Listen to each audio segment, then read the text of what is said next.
Welcome दोस्तों, मैं हूं अड्डा जितेंद्र। आज के वीडियो में बताऊंगा कि कॉल रिकॉर्डिंग निजता का हनन नहीं है। अगर आप कॉल रिकॉर्डिंग अपनी वाइफ की करते हैं या फिर वाइफ हस्बैंड की करती है तो वो निजता के हनन में नहीं आएगा।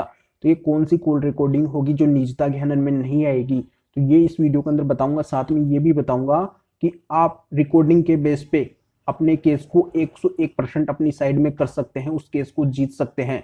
तो बहुत ही इंपॉर्टेंट वीडियो है रिकॉर्डिंग से रिलेटेड, तो पूरा वीडियो बिल्कुल अंत तक देखना है, पूरी जानकारी समझ में आ जाएगी। उससे पहले बता दूं, चैनल को सब्सक्राइब नहीं किया है तो सब्सक्राइब भी कीजिए, बेल आइकन दबाइए, वीडियो को लाइक करके शेयर जरूर कर दीजिए। तो चलिए शुरू करते हैं।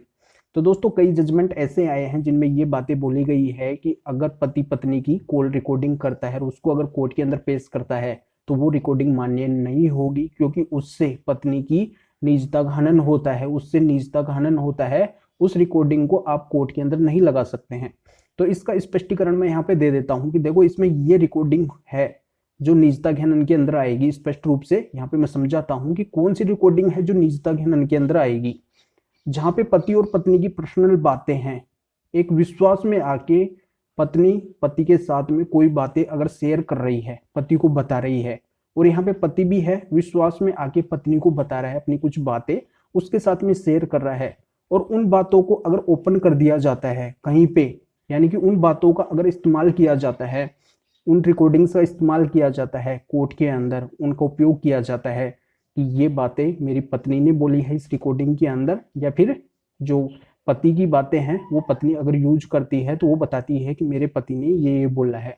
पर ये जो बातें हैं विश्वास में आके बोली गई है, उनको ये नहीं पता था कि इन रिकॉर्डिंग्स को ओपन किया जा सकता है, पब्लिक किया जा सकता है, कहीं पे इस्तेमाल किया जा सकता है, ये नहीं पता था। तो यहाँ पे अगर इस तरीके की कोई रिकॉर्डिंग है जो पर्सनल है, एक विश्वास में आके अगर बोली गई है, कोई बातें शेयर की गई है, और उनको अगर कहीं पे इस्तेमाल किया जाता है, ओपन किया जाता है, पब्लिक किया जाता है, तो यहाँ पे निजता का हनन होता है, बिल्कुल 100% होता है। पर यहाँ पे मैं क्लियर कर देता हूँ, कई सारी कॉल रिकॉर्डिंग्स ऐसी होती है जो निजता के हनन में नहीं आएगी। वो इस तरीके से नहीं आएगी कि जैसे पत्नी के द्वारा पति को अगर गलत बोला जा रहा है, जानबूझ के बोला जा रहा है, उसका इंटेंशन यही है कि मैं इसको हानि पहुंचाऊं, और उसके द्वारा साइड में भी कई सारे केस किए गए हैं, पति के ऊपर केस भी चल रहे हैं, पत्नी ने कर रखे हैं।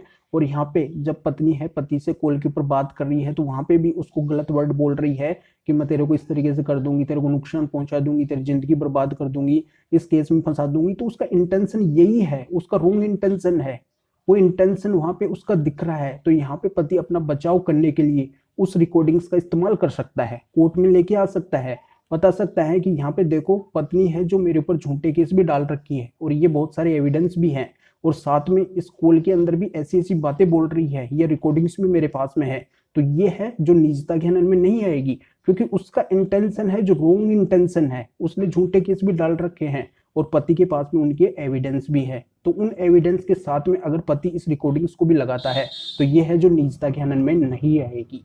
यही बात पति के ऊपर लागू होती है अगर पत्नी इस तरीके से अगर पति की कॉल रिकॉर्डिंग कोर्ट में इस्तेमाल करती है, और यहाँ पे अगर पति का भी अगर रॉन्ग इंटेंशन है, गलत इरादा है, तो यहाँ पे वो रिकॉर्डिंग्स भी है जो निजता के हनन में नहीं आएगी। तो ये जानकारी यहाँ पे समझ में आ गई होगी। अब यहाँ पे मैं ये क्लियर करने वाला हूँ कि ऐसी कौन सी रिकॉर्डिंग्स होती है जिनके बेस पे आप केस को 101% अपनी साइड में कर सकते हैं, उस केस को जीत सकते हैं। देखो, यहाँ पे वो रिकॉर्डिंग होती है वीडियो रिकॉर्डिंग। अगर आपके पास में वीडियो रिकॉर्डिंग्स हैं तो यहाँ पे 101% आप उस केस को अपनी साइड में कर सकते हैं, ये इंपॉर्टेंट होता है। तो ये जानकारी यहाँ पे समझ में आ गई होगी। वीडियो को लाइक करके ज़्यादा से ज़्यादा शेयर कर दीजिए जो और लोगों को भी जानकारी का पता चल सके। तो फिर आगे मिलेंगे आपसे नए वीडियो नए टॉपिक के साथ में। आप सभी का बहुत बहुत धन्यवाद।